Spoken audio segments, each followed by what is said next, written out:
The city council is here. Yes, Mike and Sue are members of the society, so I just counted you as one of our group. But we do, you are one of us, but you're also one of them. So welcome, Mike and Sue. Okay. I would also like to recognize the charter members of the society that are with us tonight. So you could stand or wave. Ursula, you're the first because your name begins with an A, so wave to us. Sue Jakubiak, Charlotte and Steve Pierzynski, Warren and Karen Schwark, George and Mary Felko, and Kathleen Dolan. Is Kathleen here tonight? No. Okay, so those are our charter members that are with us tonight. The foundation board, I think all of you know who they are. I just want to refresh your memory. Dr. Patrick McClellan is the president. Casey Weiland is the treasurer secretary. Ken Simmons, Dale Quick, and Tom Habel are the directors. The society board consists of 7 members. 2 of them are not with us tonight. John Beard is not with us, and Dave Wan is not able to be here. But 5 of us are here. Mary Ellen Shepard-Logan, Diane Gibson, Rich Weinert, Norm Gibson. There we are. I would like to mention what we call RAHGS headquarters. Marcia Phillips is taking care of that table tonight, and at that table, which is in the corner, she has seed packets for sale. Also, historic tea tickets are for sale if you want to see Marcia. Marcia, would you tell everybody what the seed packets are all about? Just take a minute to do that. And you can take a piece of the village home and plant it in your own gardens. Thank you, Marcia.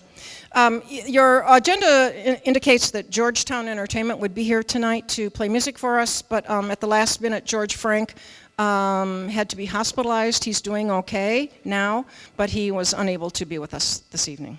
So we wish him well. And one more thing before we have dinner, and that is, I wonder if you've noticed the centerpieces that are in the middle of your table. I would like to give a special shout out and thank you to Sue Jakubiak and Mary Ellen Shepard-Logan for creating those, designing them, and executing them. Mary, would you tell us what the idea is behind them? Sure. She does whatever I tell her to do. When the president says jump, I jump. The thought behind them is that we're growing and we have our roots planted in Richmond and we're all a family together in this community, in this town, and in this society. And so we thought it would be nice that we're branching out. We have new projects going on, and we'll hear all about the restoration project tonight. And we're all part of this. And we're all in this tree, this family tree, our society tree together. So that was the thought behind it. And thank you all for noticing it. And maybe you can identify a few people on the tree. They are very, very clever. Thank you, Sue and Mary Ellen. And Ken Simmons will say the blessing for us.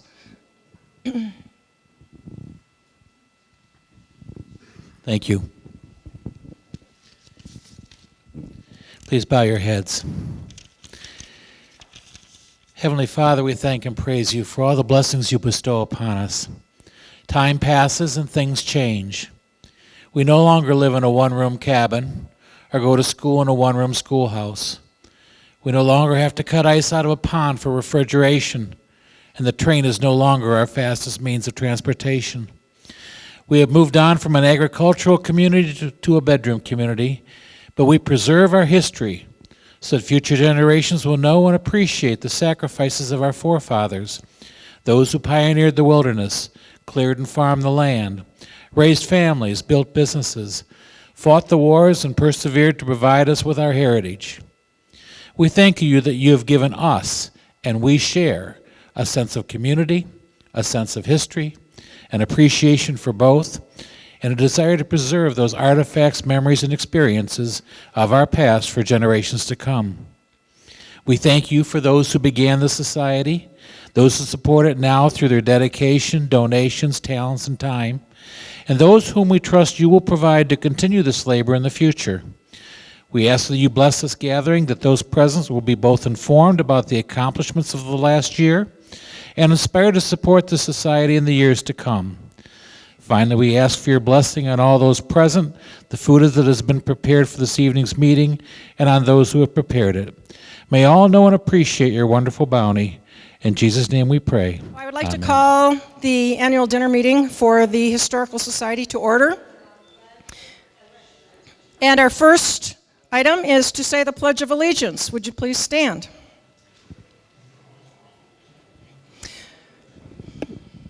I pledge allegiance to the United States.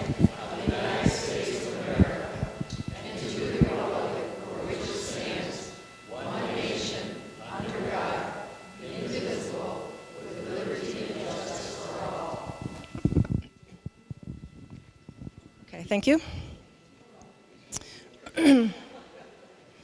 You were given a packet when you came in, when you registered at the desk, a packet for the membership. We are sharing those with couples, and individuals probably have your own.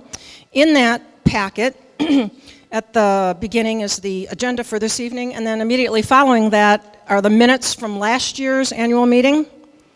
If you've had a chance to look that over, I would like to have a motion to approve those minutes. Thank you, Norm. And a second from Ken Simmons. Thank you very much.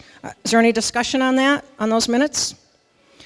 If not, all in favor of accepting those, say aye. And opposed, nay. Thank you. We'll put those in file. The packet that you have in front of you. I am not going to go through the whole thing and read it to you. I know enough not to do that. So if you would, however, turn to page 6. That's right after the minutes. Page 6 tells you the financial records for the foundation. And if you have any questions on that, our treasurer, our president, and the treasurer of the foundation is here.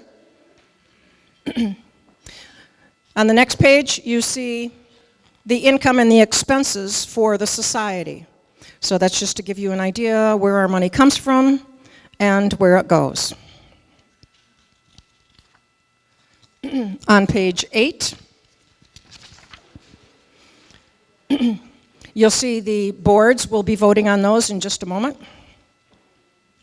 And then there are 3 pages on the back. The next page says your Macomb County History Passport Guide. At your place, all of you have a passport, and you'll look inside of it and you'll see that you already have 1 stamp in it for attending the dinner tonight. The idea of the passport is from the Macomb County Heritage Alliance, which is an alliance of all the historical sites in Macomb County.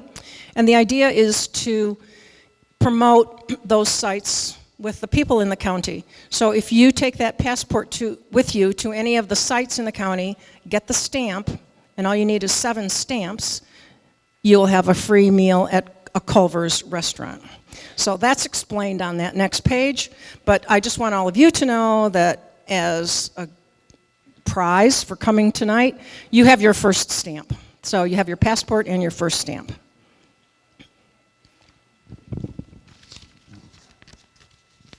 On the next page is the promotion for our sleigh rides. Those are February 11th. McKernan family will be bringing their Halflinger horses to town, and the McKernan family is here with us tonight.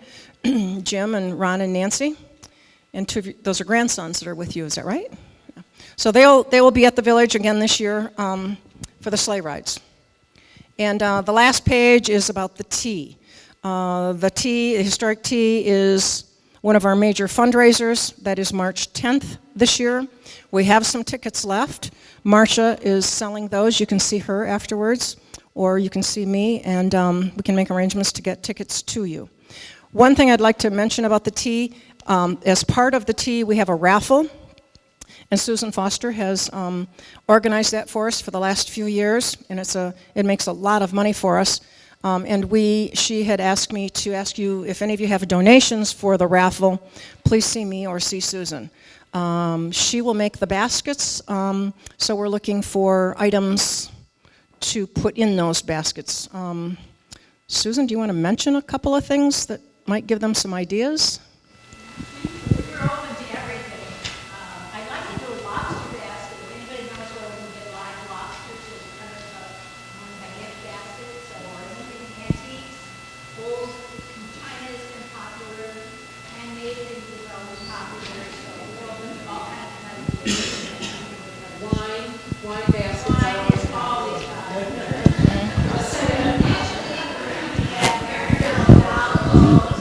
Right, doll clothes are always good.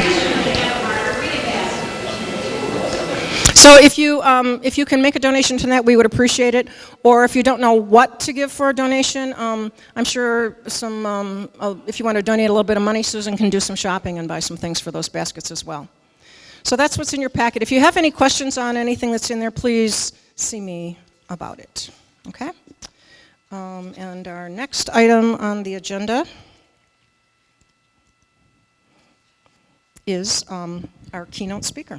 So I'd like to introduce to you, if some of you are not familiar with Jeff Yarrow, our state representative for District 33, is with us tonight. He and his wife Sarah are here, and he has agreed to say a few words to us. So Jeff, welcome.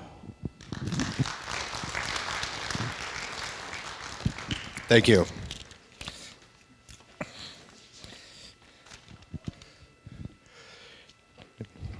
All right, so I'll try to keep this down to a few words. As an elected official, we're not so good about that sometimes. But it truly is an honor to be here. I said being state rep in this area, but you know, I'm a lifelong, actually I'm not a lifelong, I'm a rest of my life resident of Richmond. I've been here 24 years. And Sarah and I started a family a few years ago, and we plan on being here the rest of our lives. And so we truly are going to contribute to the history of Richmond going forward. But I think it's important to preserve our history. It's definitely an honor to be your state legislator. I should say probably many of you are in my district. Earlier today I stopped at the barn. We are life members of the organization. A lot of my work for the group was while I was on city council. I spent 17 years on city council, and city council I know has been big supporters of the Historic Society. Thank you. I stopped by the today. It's looking great. I got to participate in the clean out earlier in the year. I will tell you that this is one of those great projects where the city and community groups working together. I mean, in the whole village, the plan to expand. The city did a piece of that. What I love about the barn is that we got rid of some blight and preserved a piece of history in doing that.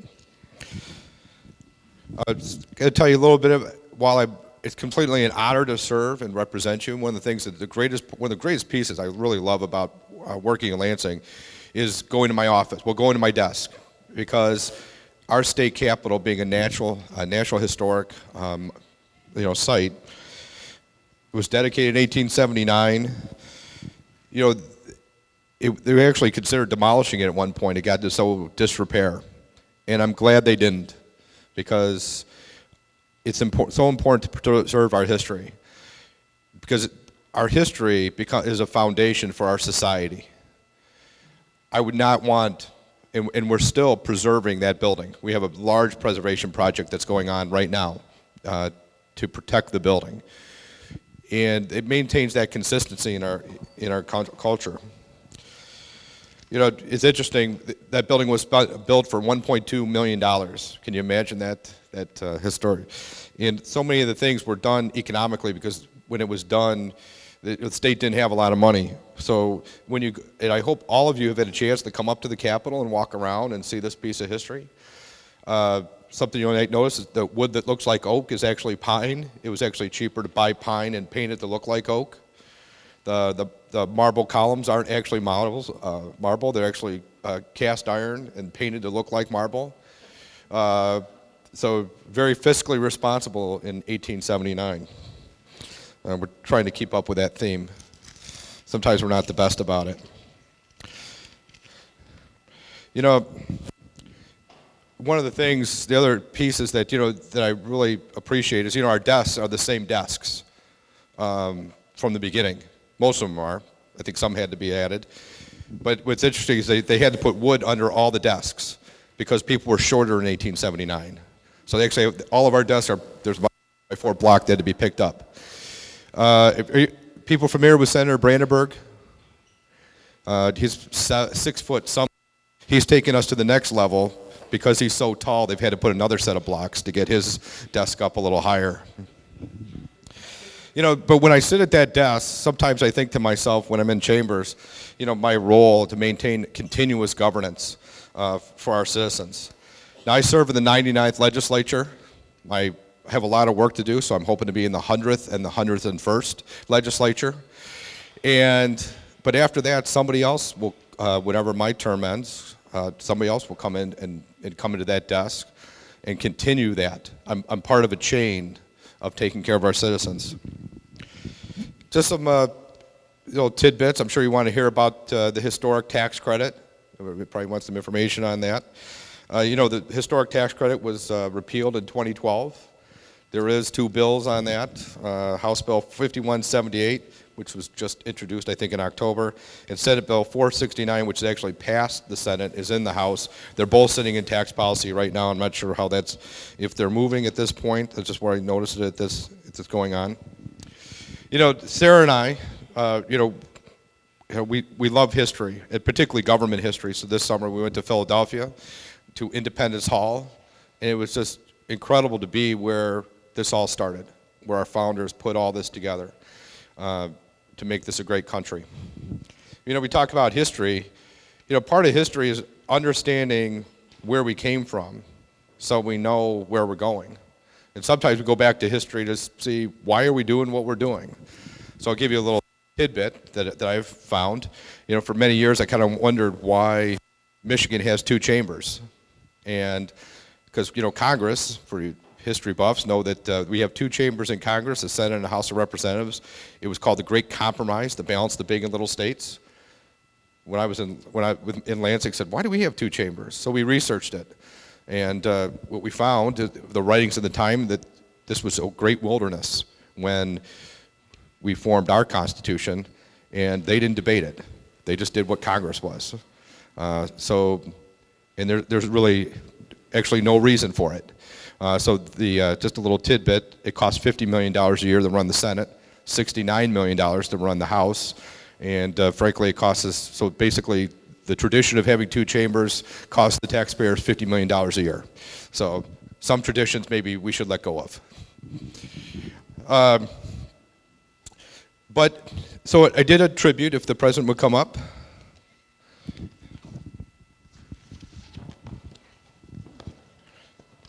There's a tribute to the Richmond Area Historical and Genealogical Society. Just always, you know, keep this in mind. As the people of Richmond well know, this organization is notable not only as a historic society, but also for its ability to generate pride and enthusiasm about the Richmond area. We join in thanks to all members of the Richmond Area Historical and Genealogical Society for their tremendous contribution to preserving the history of Richmond area and continuing to make Richmond a great place to live and raise a family. And I think that's says it all. I mean, we put more into this, but I think that really is the key to this. We have a great Richmond, we have a great Richmond community because we preserve our history and we go forward. And through relationships, continue to make this a great place to live. So thank you, and I will give you that tribute.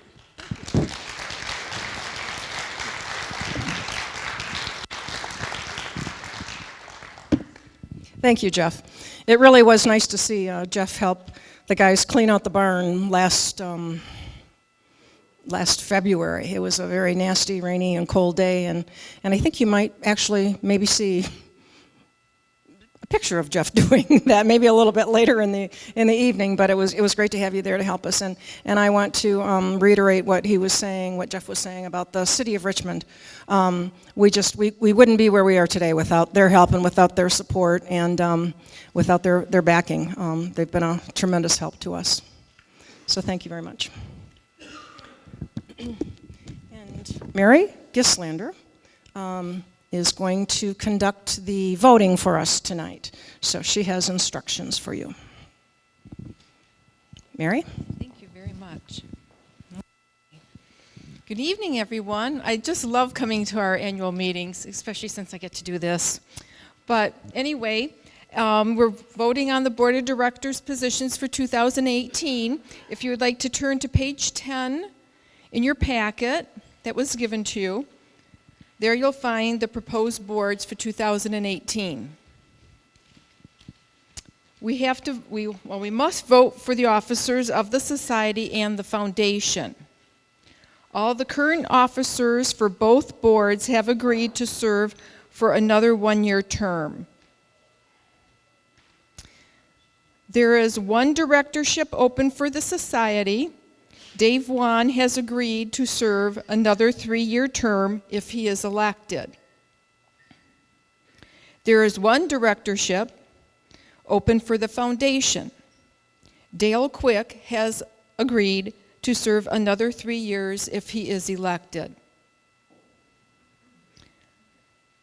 Are there any nominations from the floor?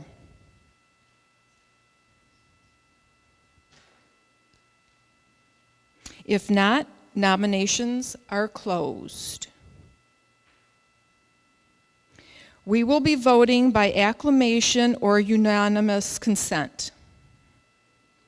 All in favor of electing the officers and directors as printed in the proposed ballot, signifying by saying yes. Yes. All opposed, please say no. Thank you. We have elected the boards for 2018. Thank you very much. Thank you, Mary. Nice to count on you for doing that. And next on the agenda, I think, is the part that everybody's been waiting for. Mary, are you ready? We are getting ready for the year in review. That is a documentation of what we did last year. Copies of past years in review are available in the museum. Mary Ellen spends many, many hours taking pictures and organizing them for this presentation. So thank you, Mary, for organizing and preserving the year in this manner. And you are up. We're still preserving because we don't have that. So we're working on it. In the meantime,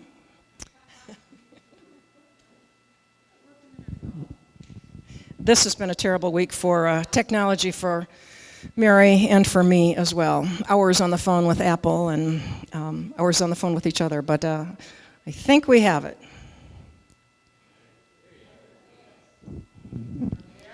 Okay, I'm giving you the mic. We're going to take a look at our year in review on 2017, and there were, as you know, many, many exciting things that happened throughout the year in the village, around the village, in town. And so we're going to start right now. Yes, we are.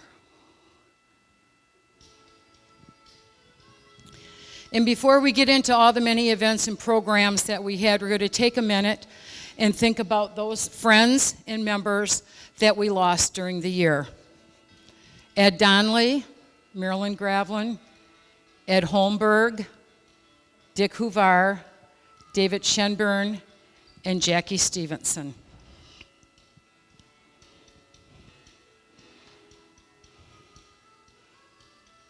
Your RAHGS board had an opportunity to have their picture taken one cold February day. Many people were prepared for that, and some were having a bad hair day. We're not going to mention any names. And we're getting into our programs and events for 2017. Our annual dinner always starts out our year, as it did again this year, when we gather here together and we talk to our friends and people we've seen daily or people we haven't seen since last year. It's always a very nice get-together. Our keynote speaker last year was our city manager, John Moore, and it was such a wonderful presentation that he gave. He talked about the relationship that the society and the village is having with the city of Richmond, and we've really grown together. We're working together, and it's a wonderful, wonderful feeling for all of us that we're coming together. And I have to say that John is in attendance at many of our programs and events. He's always visible, he's always there, and he's helped enormously with a lot of what we have been doing there, and you don't even know it because he just does it. So thank you, John.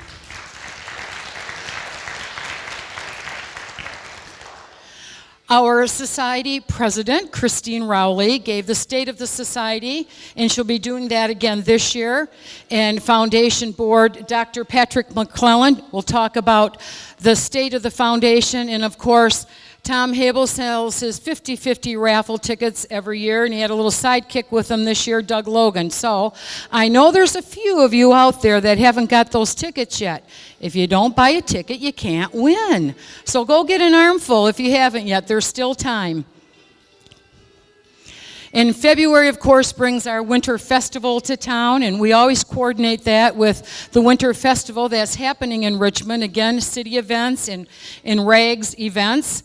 It's a wonderful time to come to the village, and the McKernan family brings their beautiful half-flinger horses to the village, and we sell the tickets in the museum, and Norm is always in there to talk about what's happening and the displays that are set up. And Rich Weinert has a fire going in the Donnelly cabin, so if you get cold on that sleigh ride, you can go in there and warm up, and he'll tell you a little bit of history about that cabin while you're in there too. Now there's Boss McKernan checking out the horses and make sure that they're harnessed correctly. And you know, we had 3 generations of the McKernan family come to town that day to give sleigh rides to the children, to the adults, and to the families. And they're just the most wonderful family. We just enjoy having them come to town, and they bring those horses and they dedicate it to school, you know, so they have a long history with our society. And as I said, 3 generations of McKernans. They load up the families in the sleighs, they take them around the block, and then when they're all done, they can come into the schoolhouse where they enjoy cookies and cocoa served by our president, Christine, and Mary Gislander. And we had John Beard last year in the depot telling all about the depot as only John Beard can do it. He's just a wonderful presenter. Our historic tea in March. You know, we started out in the community center, and we've come to Maniachi's, and I believe this year we're going to be at Golden Hawk. And it was fashioned through the decades. That was our theme last year that our presenters talked about. As you can see, we had a full house. The dessert table prepared by the women of RAHGS. And Susan Foster puts together a lot of wonderful baskets for the raffle, and everything is perfect, everything is beautiful. She and Sarah put those together, they set them up, they sell the tickets, and it is really one of our better fundraisers that we have at our events. So if you don't have your tea tickets yet, you can still get those. Some of our tables and ladies.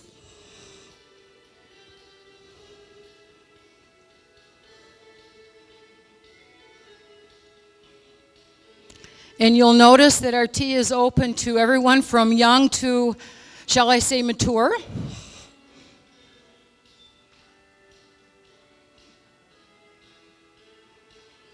Christine really heads up the tea every year, and she just does a remarkable job doing that. There's a lot of time and hours put into it. She gets the program speakers, she organizes the seating charts, she makes sure everything is where it needs to be. And when she says you need to do this, we do it, and it's what needs to be done. So we're very thankful that she takes charge of that. And there you can see Lynn Anderson, and it was her company that did the program for us. And those are her models. And one of the things that we learned from that program is that through the decades, the automobile industry has really had an impact on the fashions, both women and men fashions, and fashions have had impact on automobiles and how they're designed. It was interesting to see that correlation. And of course, during the tea, Rich Weinert's little brainstorm of having something for the men took off, and so they have the historic Wiener Roast. And last year, John Beard brought in a speaker, and he spoke about the Michigan Volunteer Polar Bear Expedition. Now, if you're not familiar with that, I encourage you to Google it and get a little information about it. It's really quite an interesting group of people. We had 3 Richmond men that were part of the expedition, and they fought 1918 and 1919 against the Bolsheviks in northern Russia. Now, of course, these men were there to see the program and also celebrate that effort with a feast. You know, men are such high-maintenance individuals. There we have their feast.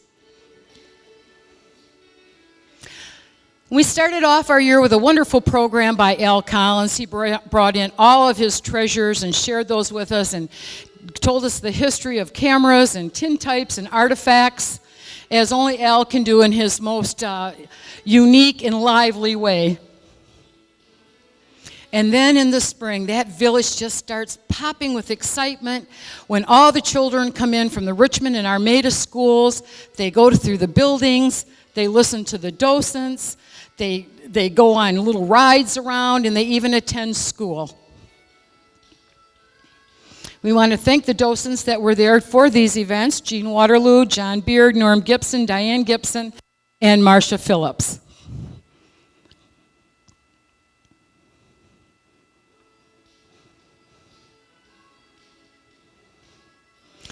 And of course, we had our barn dedication, the moment everyone was waiting for, when that shovel hit the dirt. And we were so pleased that the city council was there, our city manager, of course, and our mayor, and then we had the RAHGS board, the foundation board, and the long-term preservation team, all in attendance when that shovel went in the dirt to start the dedication and start the rebuilding of that historic barn. And you'll be hearing more about that from Rich Weinert later on tonight. Log Cabin Day every year in the village, as it is celebrated across the state of Michigan. We also celebrate it at Historic Village. And you'll notice in the top right-hand corner, we have a flower display that, of course, our head gardener, Marcia Phillips, put together. And that was raffled off. And interestingly enough, Rich Weinert won it. And then we have our summer school, and this is the most exciting program that we offer. It was really the brainchild of Carol Littman, and we thank her for doing this. She does the lesson plans, she buys the materials, she sets it up, she does a hands-on station throughout the one-room school that the children partake in, and she just does a wonderful, wonderful job with them. If you have anyone that you think would be interested in this, be sure to look it up this summer and get them signed up. This is what learning is really about, and she makes it happen in that school. We are so thankful that she does this. It is a tremendous amount of work. One of her displays was a telephone, and don't you know there was a lot of conversation when they were looking at that telephone, because they certainly don't look like any of the ones they see in their homes today. And then we're into the village and the gardens, and look at the color of those gardens, how they have progressed through the years. Jan Collins put so much work, and Al Collins, into those gardens and got them started and planted those seeds, and we've just tried to keep them going from what they planted so many years ago.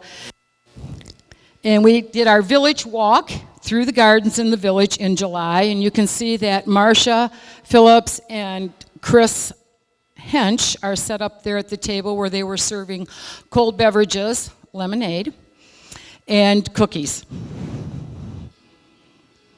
Diane Gibson was in costume with a stroller that was donated to the society. We had docents in the building, and of course, one of the things that they always want to do is ring that bell in the school. And already it's fall in good old days, and we are so honored to be transporting the Good Old Days Grand Marshal in the Good Old Days Parade. We've done it the last few years. We did it again last year. And here you see the Grand Marshal Al Bryant with his wife Carol. And don't you know, it's good old days and it's strawberry shortcake time, and you cannot start strawberry shortcake until the Hable sisters get there. And here they are being transported by the Hable limousine to the strawberry shortcake, and once they get out of that transportation cart, they start serving up those cakes. Now, of course, before they do that, they've been around town telling everyone what day they are going to be there and what time they are going to be there, because they want to serve them those strawberry shortcakes. So they bring a whole little crew with them eventually. We had a number of other workers at the strawberry shortcake, and as you can see, we started out in warm weather, we went to cold weather, and then we went to lovey-dovey weather, because in the bottom right-hand corner is a couple that has been coming to the strawberry shortcake for 4 years. They started 4 years ago and had their first date at the strawberry shortcake during good old days, and they come every year. And of course, we have the stuff sale organized by Susan Foster and a crew of ladies who work very hard and endlessly putting all of that stuff together and working hours upon hours, organizing it, selling it, packing it up, and getting it out of there. So I think that if you can't find what you're looking for at our stuff sale, you probably aren't going to find it. Also, during good old days, the banjo band comes in, and of course, everyone looks forward to that. And this year, if you'll notice in the top left-hand corner, they invited some of the young people to sing along and play along with them. So they got into it too. It was really a wonderful experience. Our weaver was there giving demonstrations and helping some of the young ones weave. And then in the bottom, you'll see some girls and some handmade dolls. Again, Carol Lippman was in the school, and she was making little old-fashioned dolls with these girls, and they were lined up out the door trying to get in there. It was just a wonderful experience for them, and they went home with a little old-fashioned doll.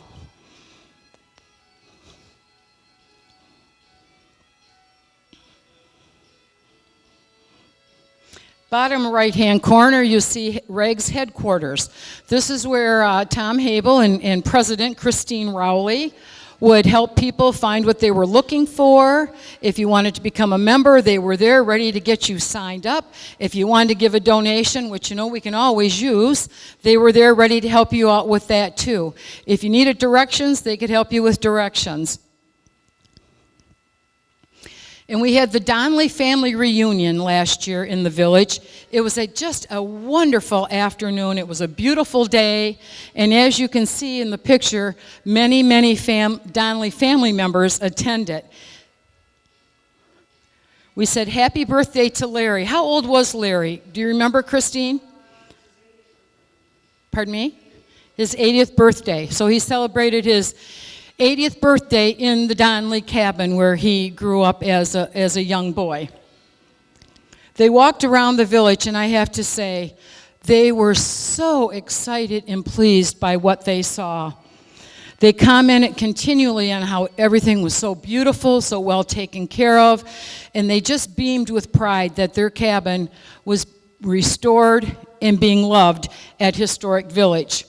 In the top left-hand corner, you see a car sitting there, and interestingly enough, on the day of the Donnelly family reunion, there was an antique car club that was having a road rally, and one of their stops was to stop at the Historic Village in Richmond and get a picture at a certain object around the village. So we happened to get a really kind of a cool picture of the car there in front of the cabin on that day. They also celebrated their family genealogy with a presentation in the school. We served cakes, those wonderful cakes that Christine makes, and we had some cookies, and Marcia and Christine Hench were there serving. And then we went into a program on the Mackinac Bridge. How many of you were there for that program? We heard so many positive comments about that program. He just did a wonderful job. Mike lives in Mackinac City in his home. is right across from the Mackinac Bridge. So he sits there and he looks out his front window at the Mackinac Bridge, which I assume inspired him to write 2 books on the subject. But he was a wonderful speaker, very informative, and very entertaining. And in the bottom right-hand corner, one of our members, Adele Brown, bought books and was having them signed, and I believe she bought books for everyone in her family. And then we had our first annual cemetery walk. This was a new program for us this year, and it was so exciting and so much fun because the weather could not have been worse, actually. Our researchers, Marguerite Little and Ursula Adamson, worked many long hours to research the people that were portrayed, as did some of our actors also. Once they knew who they were going to portray, they took time and researched about the individual so they could add to some of that research that Marguerite and Ursula spent so many hours doing. And here, go back one. And here you see we have Suja Kubiak and Ursula at the table. You'll notice that there are people donning umbrellas, and then we have Ursula donning her fur that day. So she dressed for the occasion in a fur that I believe was handed down to her from her mother. And we had our greeters and the 2 people that walked our guests from site to site, Sandy and Max Lenzer. And there we have our actors. And of course we have our city scarecrow contest. And we've done this for the last few years. It's another event, per se, that RAHGS does with the City of Richmond through the Chamber. I believe they are the group that sponsors that, and we've done that the last couple years through the Chamber. So we work with them and support them in their efforts. And the work continues. Our gardeners. Now, under the direction of Marcia Phillips and Tom Habel, we have many people that help in the gardens. I do not have pictures of all of them. I'll try to do better next year. So forgive me if you helped and your picture isn't there. I just didn't have one. I apologize ahead for that. And they work very hard, and sometimes when they're done working, they take a break.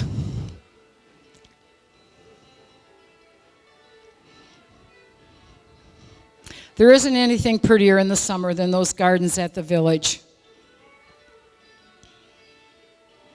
Our barn restoration, and I said Rich is going to go into that later on in the program. There was a bobsled restoration under Norm Gibson, and if there's anything being restored in any way, Norm has his hands in it in one way or another. He just jumps right in every single time and really keeps everything moving along. We had new steps built to the depot. We put in a brick sidewalk from the cabin to the depot. We reorganized the depot and sealed the floors. We continued the restoration of the railroad handcar and motor car, and we eliminated pockets in the cabin logs that were collecting water. 2 little pictures to sum up hours and hours of work by our volunteers during the summer. Agricultural building was established in the garage, and some of the artifacts that were taken from out of the depot were put into this building. If you didn't get a chance to see it during good old days, stop by and take a look at it. The Gibsons spearheaded this project, and they had helpers, of course, but they really took a hold of it and put, again, a lot of time and work into getting those artifacts into that building. A new mattress was put together by Marcia Phillips and Chris Hench for the bed in the Donnelly cabin. And we had a piano donated this year by Judy Orris. And it's a beautiful, beautiful piano. It's now in the schoolhouse. And because of her wonderful gift to the society, we also had a monetary donation that enabled us to pay to have the piano moved and also have it tuned. So we're very thankful to those individuals who wish to remain anonymous for their donation. Now, a project that's been going on for many years, and this is really Christine's baby, because she said we need to do something with those high school graduation pictures. They need to be organized. They need to be where people can see them. They need to be shared with the community. And we all said, yes, yes, that needs to happen. And so she made it happen. And we want to thank Brian Card, because he was really responsible for building the kiosk that the pictures are located in. So as you can see, we had workers on it, and if you look at Rich in that top right-hand corner, sometimes it was very tedious work and very precise work to get all those pictures just right and where they needed to be. We moved it out of the Hable garage and onto a trailer, and then transported it to the high school. And of course, the foremen there in the bottom right-hand corner were there to make sure that everything went without a hitch. And they will remain anonymous.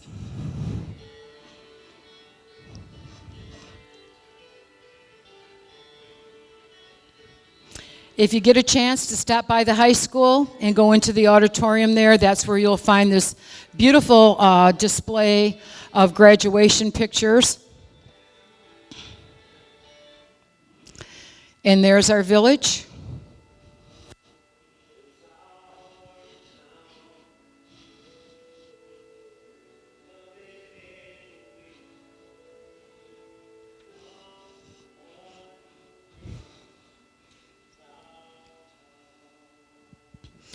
What we have seen here tonight on this presentation is really only a part of what has happened throughout the year at the village. There were many, many, many, many other projects. There were many more people that worked endlessly that I just didn't happen to have a picture of. So if I didn't get you in here, I truly apologize for that. As I look around, I know I see people here that worked many hours. Warren was there many, many times, and I didn't have a picture of Warren, and I'm going to remedy that this year, Warren, and other people that are here also. So please keep in mind that if I tried to get it all in, you would have to bring sleeping bags and pajamas and spend the weekend here. And I didn't think anybody really wanted to do that. So this is what we put together. And as I said, it's only a portion of what has happened throughout the year, but it's a portion that demonstrates, I think, how wonderful it is that the city and the society are working together, are growing together, are dedicated to everything that happens there together. And you can see that it really is an insatiable dedication by all of you, by all of the people that are there, that brought together truly a symphony of efficiency that goes on there week after week, month after month. So we thank all of you, and we thank everyone that's worked. I hope you enjoyed this presentation.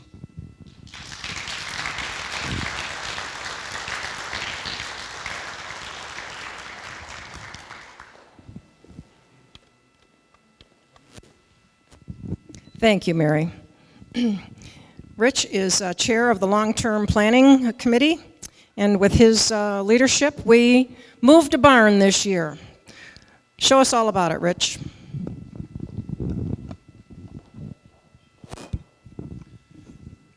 All right. One moment. Stand by.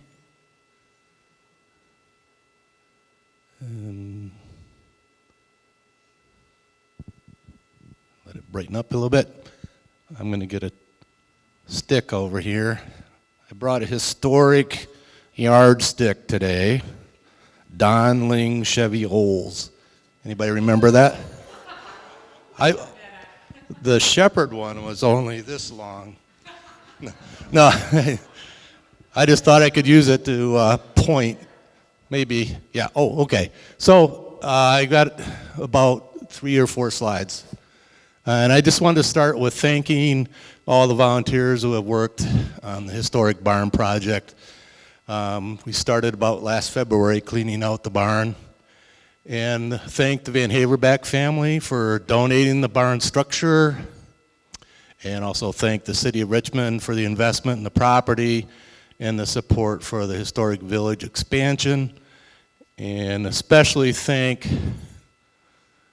all the individuals and families and businesses who have donated money to this project so far.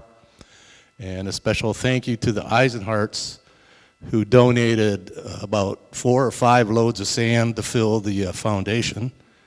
And a special thank you to Dave Foster, Tom Habel, and Norm Gibson for sharing their equipment and all their help.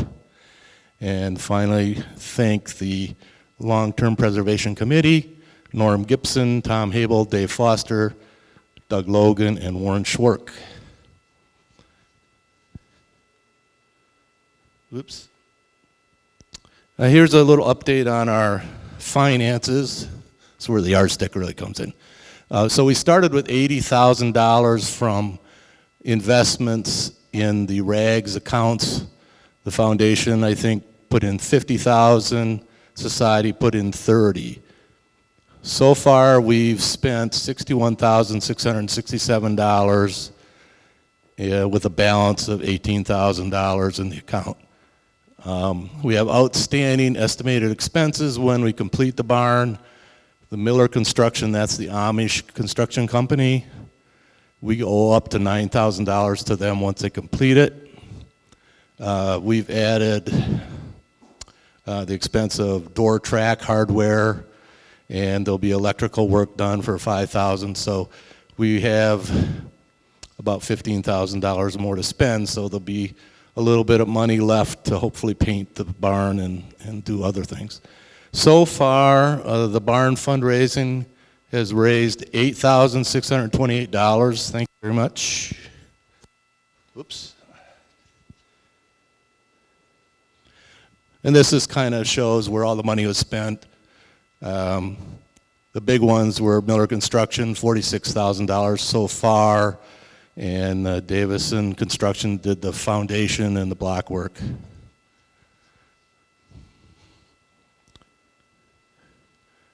So this kind of sums up, if we spend what we expect to spend and then paint the building for like $2,000, we will spend just about all that $80,000. Hopefully we'll be finished, in June or so.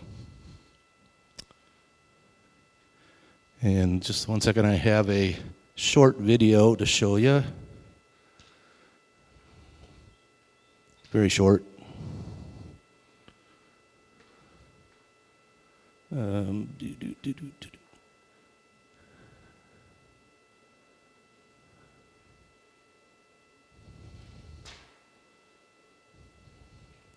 Oop.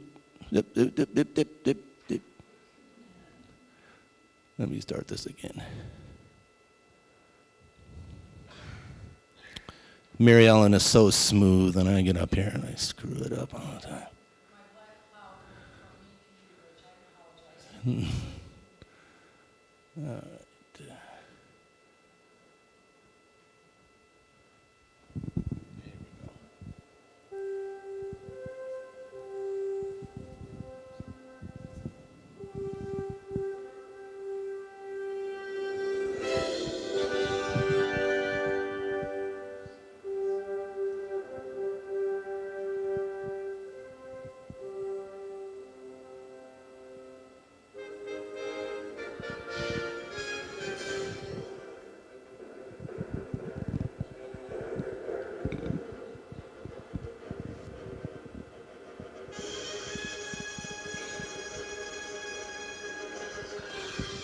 These guys are fast. I don't know if you ever saw Tom Habel drive his skid steer, but he's really good.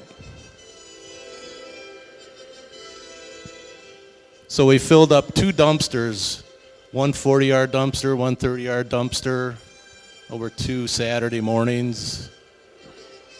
And if you still like to donate, go to Richmond Historical Society website. Okay, and here we are at the site.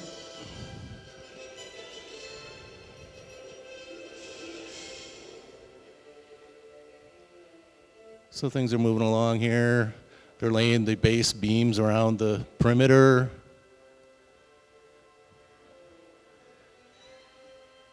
And there was a period of time when there was no work done. They were harvesting their crops. Oh, and then they came, and then they started putting this up. That's Al sitting there watching them. There's a 48-foot long beam there. By hand, they put it up there.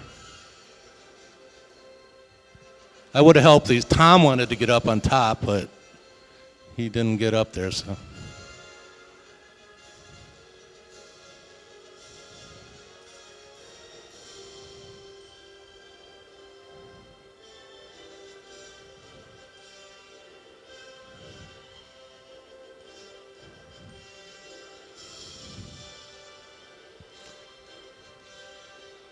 These guys really unload stuff fast, too. Look at that.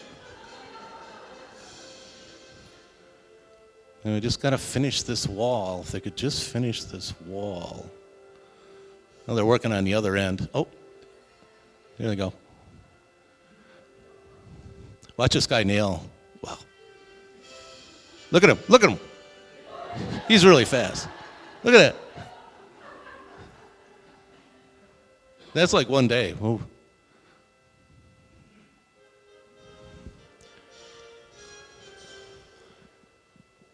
Oh, it started to rain. Oh, done. And don't forget to donate at richmondhistoricalsociety.org. And these are the heroic Amish guys way up top. This is Norm's crew making windows and vent windows. Made 6 windows. And that's what it looks like on the inside. And that's all.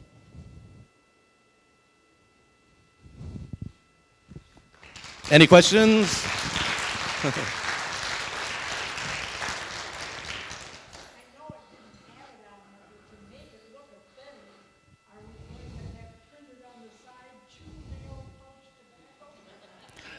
If they'll donate $70,000. Yep.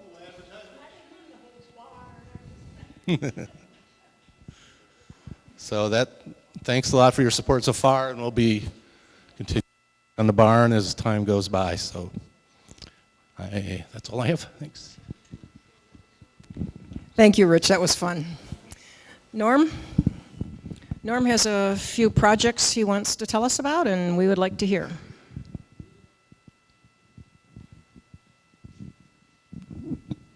I've been asked to make a few remarks. I don't think this will take longer than about 20, 25 minutes. I thought I'd do my April Fool's joke early this year. Last winter, and if you followed us on Facebook or in the newsletter, you probably know most of this stuff. Last winter, Don Iveson, Weldon Felco, Mike and Sean Buckard would meet at my place once or twice a week, and we restored a early 1900s logging sled. These men that volunteered to do this are not members of the society. They're members of the 1st South Carolina Civil War group that I belong to, and they volunteered to help me out. On that logging sled, most of the wood had to be replaced, and we had to make new bolts for it. It was installed as an outdoor exhibit next to the cabin this past spring. Just before good old days, it was moved to a place alongside the garage or the new ag building. We still need to get some logs to put on it so that it looks like a logging sled, because other people go by and they look at it and go, what the heck is that? Our winter projects this year include restoring a bobsled, a pedal-operated grinding wheel, and various windows for the barn. You saw on the presentation here the glass windows frames were in very, very sad shape, and we had to rebuild some of them completely. Others we just rebuilt some of the parts. Those are painted, and we have the glass. Needs one more coat of paint on them, and they'll be ready to go into the new barn, or the restored barn. We also made up, there were vent windows in the barn. These are just openings in the barn wall that had a panel that slid over it to close it and pull it down to let the air in. We used the scrap siding from the barn project to fabricate all these panels and all of the trim work for it, and we'll have the trim work also done for the large glass windows, or larger glass windows. We're probably have all of that stuff cut out and ready to go next week, at least if we're on schedule. If you're on Facebook, you'll see I post anytime we get something done. Accepting the windows, all of the materials and labor have been donated, so it hasn't cost the society anything for doing the work on the sleds and so on. When completed, these items will be on display in the village. Another major project this year was the work on the garage to make it a place where we can exhibit various agricultural artifacts. Tom Habel, Rich Weinert, Dave Wan, and I painted the outside and inside of the building so that the rain no longer seeps through the walls. Anytime it rained, the inside of the walls would get wet. We patched the floor, which was badly cratered, and painted it. The windows were repaired. Finally, most, if not all, of the agricultural artifacts that we have had stored in various buildings were moved in and set up as a new exhibit in time for good old days. Moving these artifacts out of the depot and the log cabin makes it easier or better for us to show off the log cabin and the depot. This group also replaced the steps to the depot, and Warren Schwark helped with the design of the new steps. And I think one of the photographs you saw the long set of steps there. This is going to make it a lot easier to get in and out of there and less hazardous. Once the barn is done, we'll be able to set up agricultural displays there. We already have 10 major pieces of equipment that may be coming to us as a local resident. All of the equipment predates 1950, and actually this gentleman that has this has the receipts showing that this equipment was purchased here in the Richmond area. And some of these items go back to 1900. To take all of this equipment in, we will have to move on to our next major building project, a horse or farm implement shed. Otherwise, what the guy wants to donate will not fit in that barn. It's just too much of it and it's too big. So we're going to have to be thinking ahead to the next project, which means we need donations. So if you can donate towards our building projects, that would be great. This coming year promises to be an exciting one. And that's all, folks. Thank you, Norm. And I do want to underscore something he said about the donated materials. So many of our volunteers and so many of the people that work with us, when I ask them to turn in a receipt for that job you did, or make sure you get a receipt and give it to us, so many of them just say, never mind, I'm just going to donate it. That's really good to hear, and we appreciate that every time. So now we have the president of the foundation, Dr. McClellan, would like to say a few words to us.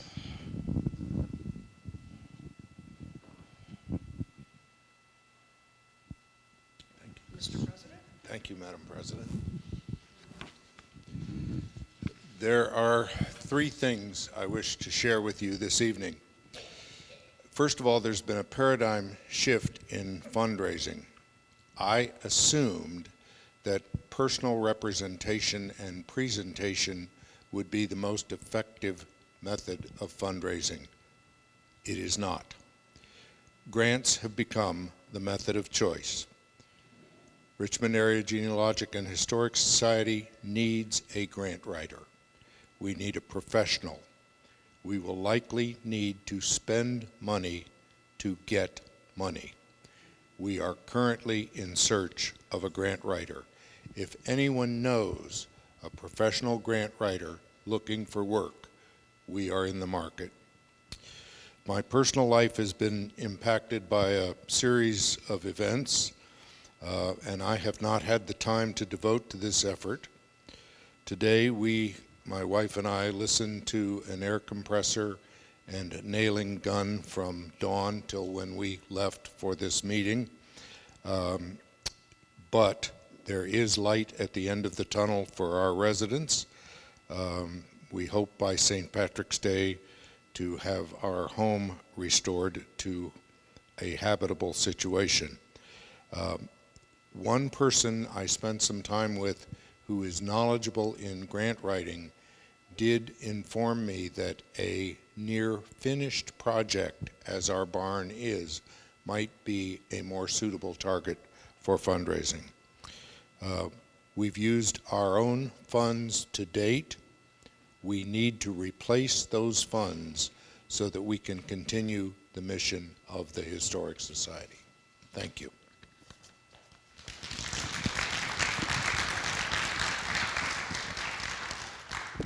Thank you. They'd asked me to tell you a few things about the state of the society. So just a couple of things that I would like to make you aware of. Some of them have already been discussed this evening, so I won't go into details about that. But when you think about it, this year we have a new museum to house agricultural items. That's that old garage that it was Norm's idea, and he made that idea come to completion, and we have that museum now for the agricultural items. We had our first cemetery walk, and of course we dismantled, moved, and restored a barn. These three projects were added to RAHGS just in last year. The common driving force in seeing these and all of our events to completion, of course, is our mutual interest in preserving the history of our area. In the year in review, Mary showed you in pictures what was done last year, and we are very, very proud of it. But it's also good to hear feedback from our members, especially from all of you. One of our long-distance members wrote this to us. The Donnelly family is mighty proud to be members of RAHGS. We congratulate all the members and the board of directors for another outstanding year. The barn is a great project, another true reminder of the farms and the past residences of Richmond's history. Keep up the good work. Best regards, Larry Donnelly. A word about our finances. There's been a lot of numbers thrown around at you tonight, and I understand it might be a lot to process. But I do want you to know that the audit committee met 2 weeks ago and reviewed all the accounts and found everything in very, very good order. Thank you to that committee of Kathleen Dolan, Marla Beard, and Pam Matarazzi. And I want to thank our treasurer, Diane, for the meticulous work she did to get things ready for them and for the budget committee. It requires approximately $15,000 annually to run the village and the society. Our fundraising efforts allow us to pay the bills, to maintain the grounds and the buildings, and to provide programs. The main source of that income is the historic tea, membership dues, the good old days, brick sales, and of course, your donations. The board is committed to having enough money in the accounts so that we can operate for 3 years. So the math tells me 15 times 3 years would be $45,000 in the bank. I would like to inform you that as of December 31st, the society had $57,000 in our accounts. But I do want you to note that that $15,000 does not include any of the village expansions like the historic barn project. For that, we must seek donations and grants. Dr. McClellan has told you about the importance of seeking those grants and in securing grants. So if any of you know of anyone who might be helpful to us in our quest for grants, we are open to your suggestions.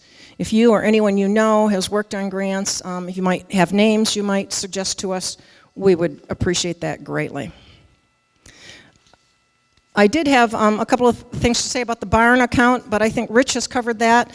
And I guess this might be a good time if there's any questions about the finances. This might be a good time to hear them. If any of you have any questions about the finances of your society. Just to recap a little bit, Rich told you that we needed initially $80,000 for the barn. To come up with that money, the foundation and the society created a separate account for the barn.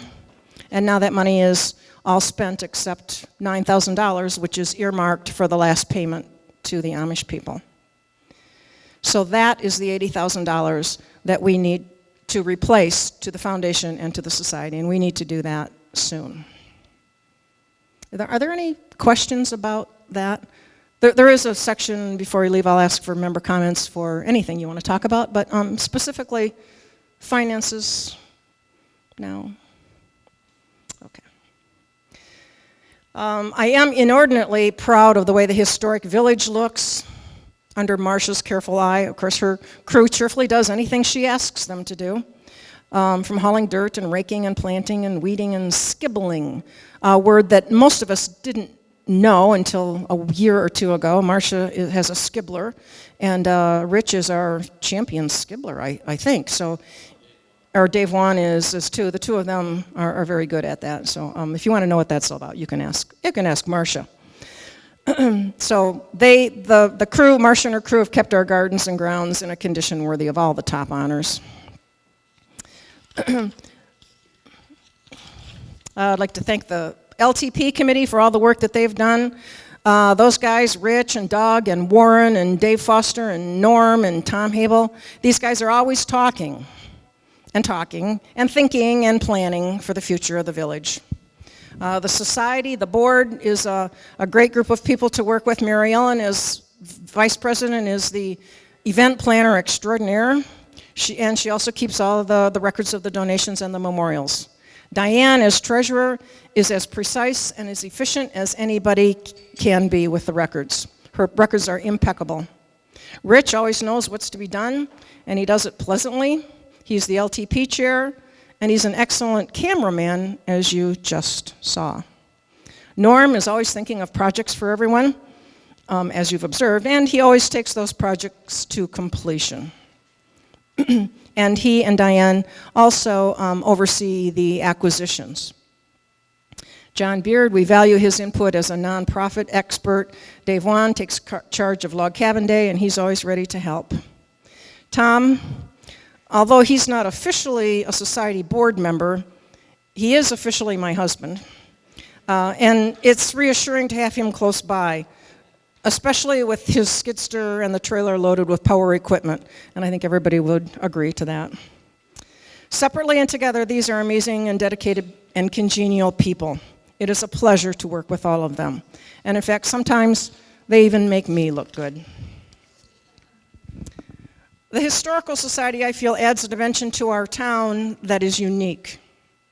We are committed to telling stories of long ago, of educating Richmondites about their past, and of preserving the artifacts that our ancestors used. The key words here are storytelling, educating, and preserving. That's just what we do. So stop by the village on a Thursday morning and we'll show you how you can do it too. With smiles, we will welcome you.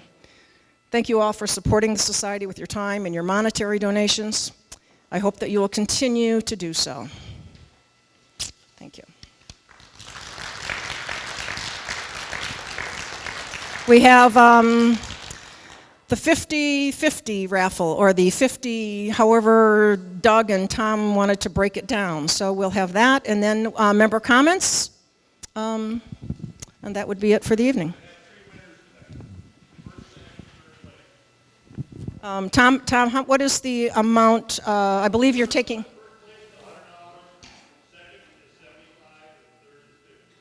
And I believe the first half was taken for the society. And how much was that?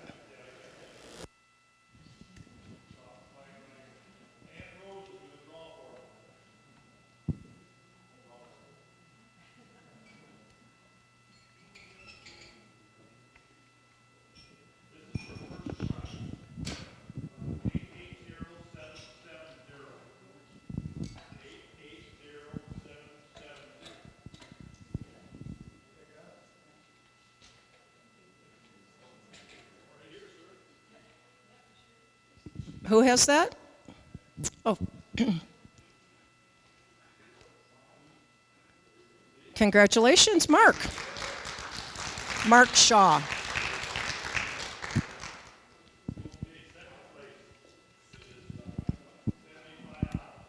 $75.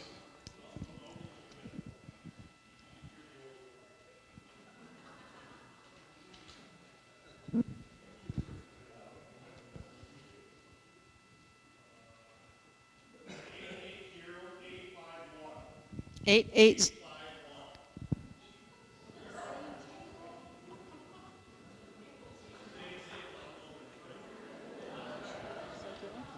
Is that Daryl?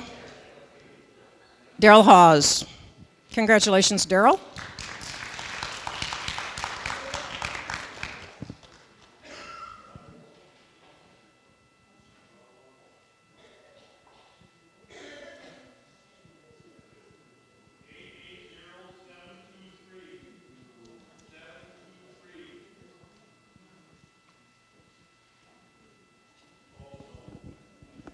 It looks like it's Norm. Could it be Norm?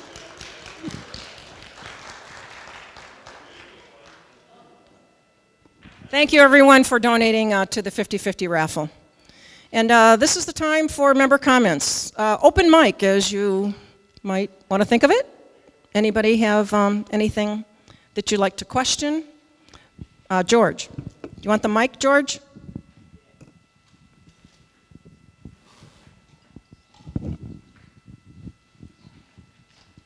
Thank you.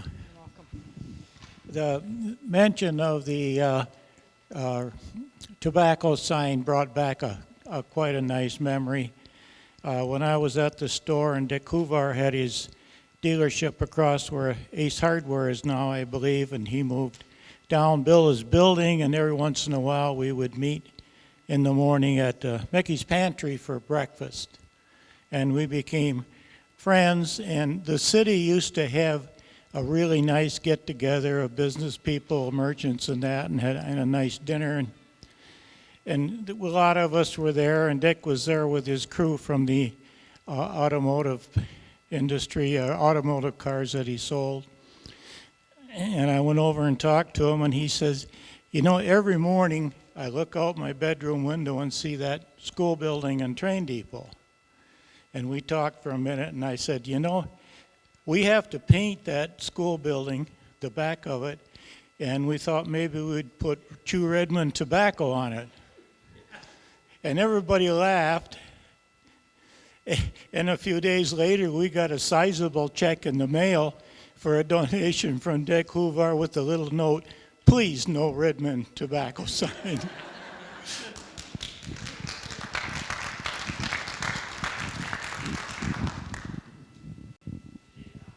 No tobacco, but I'm thinking maybe New Era potato chips. Anyone else? Sue. I don't have any complaints or questions. I just think that maybe that our officers all deserve a standing ovation for all their work they did all year.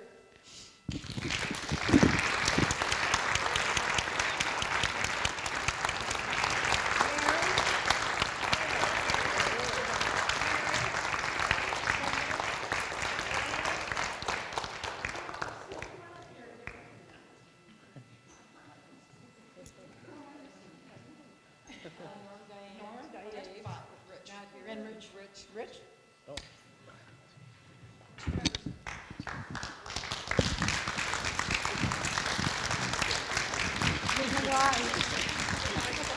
Thank you very much. And with that, I would entertain a motion that we adjourn the meeting. That was Dr. McClellan, support from Ken Simmons. All in favor, say aye. The bar is still open, and we're here to visit with you, so enjoy the rest of the evening. Thank you very much.